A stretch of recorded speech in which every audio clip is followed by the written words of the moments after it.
but that cannot be the justification for a bogus trial. Unbelievable set of circumstances. The Duke Lacrosse scandal 10 years ago. It feels like indeed it wasn't that long ago. You know what happened with that, and everybody had these young men convicted in the public court of opinion, especially some people on the HLN network. Kirk Nurmi, as we sit here 10 years later, tell me what you think when you hear about this case. You know, as someone who is an unapologetic sex crimes defense attorney, this case stands out as the shining example to me about the power that these false allegations can have, the pressure or the motivation of how the pressure and motivations to gain a conviction might alter the judgment or the fair conduct of a county attorney or a prosecutor. And it stands out to me, too, also as a shining example of the power these allegations have in the court of public opinion. I mean, this case never went to trial because it was dismissed and because the Attorney General declared the young men innocent. But in the court of public opinion, people were protesting outside these players' doors, calling for their castration. As you mentioned, folks on HLN raging about their guilt. And, right. This is America. I hate to remind everybody of that because we seem to have gotten off track, but innocent until proven guilty is the social contract that all of us Americans have agreed to function under, and no matter how bad the crime seems to be, right? Well, that's right, that seems to go out the window in a case like this. And it is, and I think I'm echoing the words of one of the commentators, it is unconscionable that this case went forward, and it is unconscionable that people in this country are choosing to presume guilt. It is that kind of mentality that is not supposed to be a part of the American culture, and it's certainly something that I hope as I do these interviews and write the various books that I write, that I hopefully begin to instill into the discourse, is that innocent until proven guilty, regardless of how horrific the crime is the standard in this country. But you know what? I'll just say the person that doesn't have a lot of money does not. Some people will say, and I'm just speaking for some people, it right. goes around the other way in some places that you're pretty much guilty until proven innocent. In some places, for some crimes, they throw you in jail. You got to pay all this bond and this attorney fees, blah blah blah. Which is understandable, but sometimes an act that you shouldn't be held for, you are. Sometimes you just don't have enough money, so there's a lot of stuff that it makes you look at it like you are pretty much guilty. Until if you're in jail, you're basically guilty. And I'm not saying this. Yes. I'm not saying this for the Aaron Hernandez type cases. I'm more alluding to, shoplifting and things like that, smoking weed, things like that. Your thoughts? Well, laws vary across the country in each state in terms of who gets locked up. But the other day, and I wish I could cite the exact source, there was this great article about how many years it's been since the U.S. Supreme Court has had someone with a background in criminal defense sitting on the court, and how this lack of such an individual brings forth laws that are more favorable to the prosecution and doesn't give as many rights to the individual. And I think when laws such as this, having non-bondable offenses, things of that nature, are allowed to stand constitutional grounds, it's because the court doesn't truly have a voice for the criminal defendant speaking for it on the court. And that becomes a concern in why some of these laws are in existence. Absolutely. Now, I did also have Jason Lamb, who we mentioned, good buddy of yours. Who is that? Who's that again? He's a character. That's who he is. Who is that guy? All right. So what? I didn't hear his last appearance. What did Jason Lamb have to say?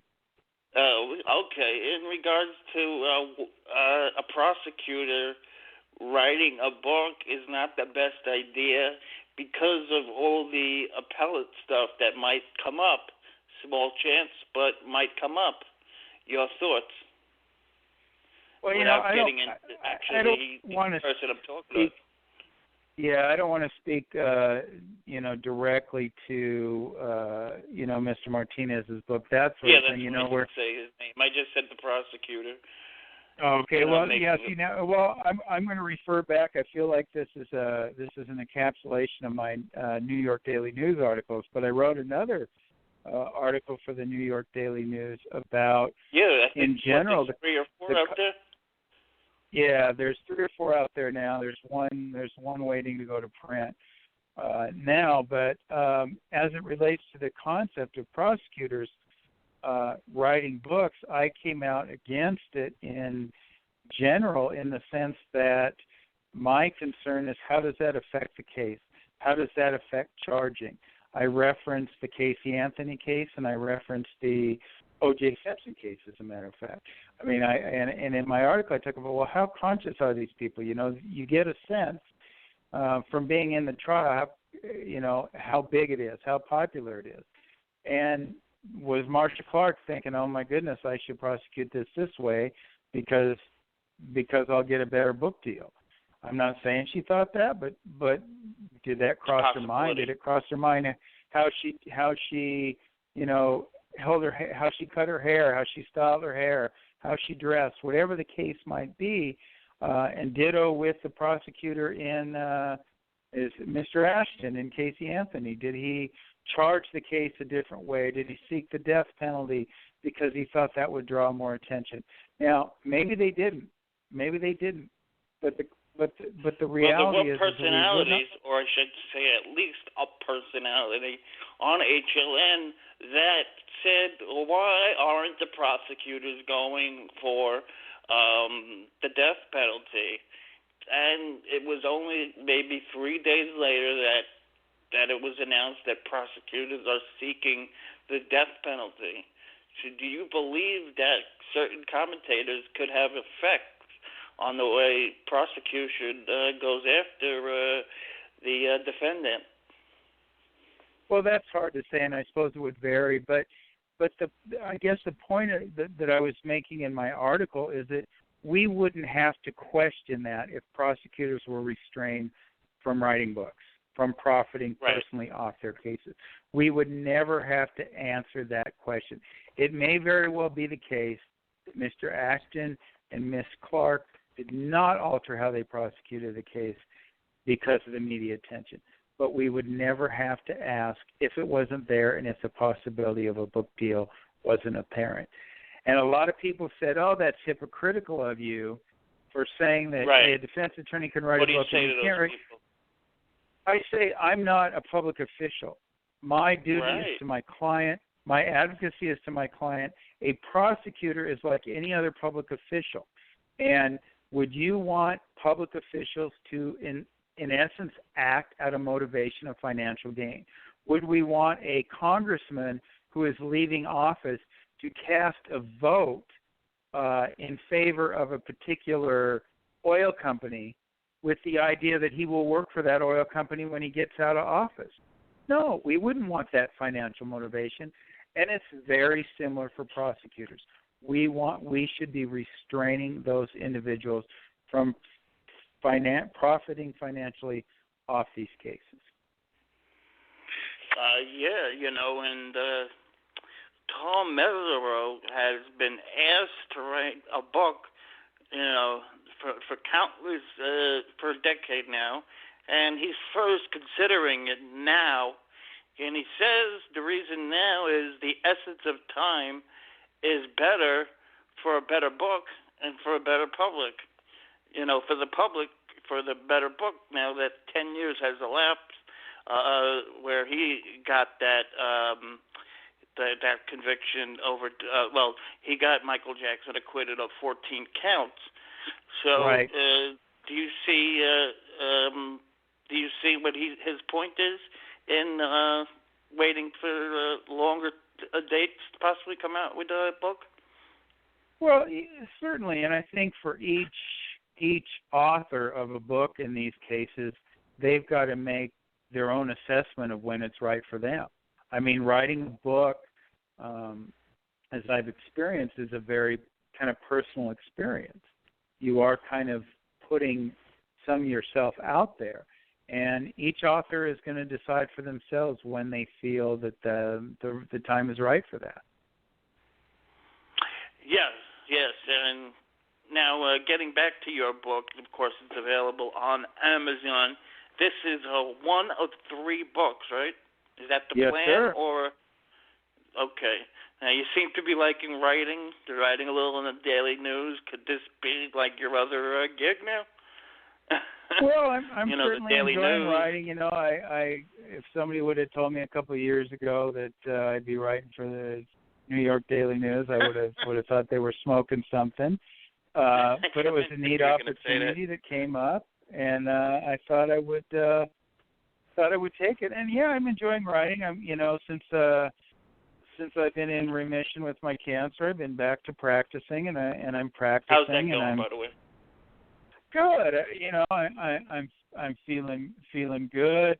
This month I had a great party, and I think you saw some of the pictures there. Just kind of celebrating my absolutely being in remission with a lot of good friends, and took a little time away with my wife, and just kind of reflected on the past year. It was a heck of a year because it wasn't even a year ago today. We're April 13th right. in this Arias sentence. But between that year, I was kind of wrapping up things with Jodi and moving forward and looking forward to all these different things. And now, this March, when we're celebrating my cancer being in remission, I've been diagnosed with cancer. I've been through chemo. It's just a heck of a year, and it was nice to take some time this month in particular to kind of just celebrate life and celebrate my health. So I've been doing that as well. You talk about in your book that you are pretty misrepresented, you feel at least. How much did it hurt you to hear some of the things that were being said and, things like that, and just going through that whole ordeal? And I know there's a lot of attorneys that would just like to be on the case, just to be a part of a high profile. Definitely not the case for you after you read the first book you published.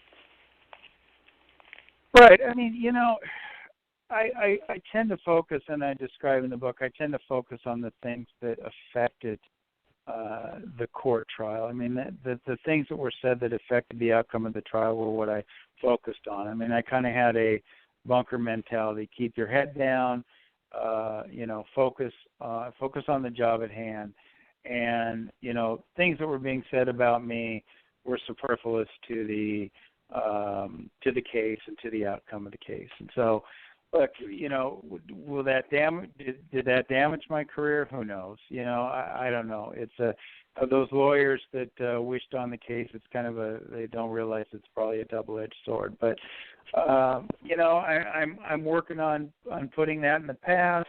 After having survived cancer, I don't worry about those things. I don't think about those things. I just move forward and let the negativity kind of roll off.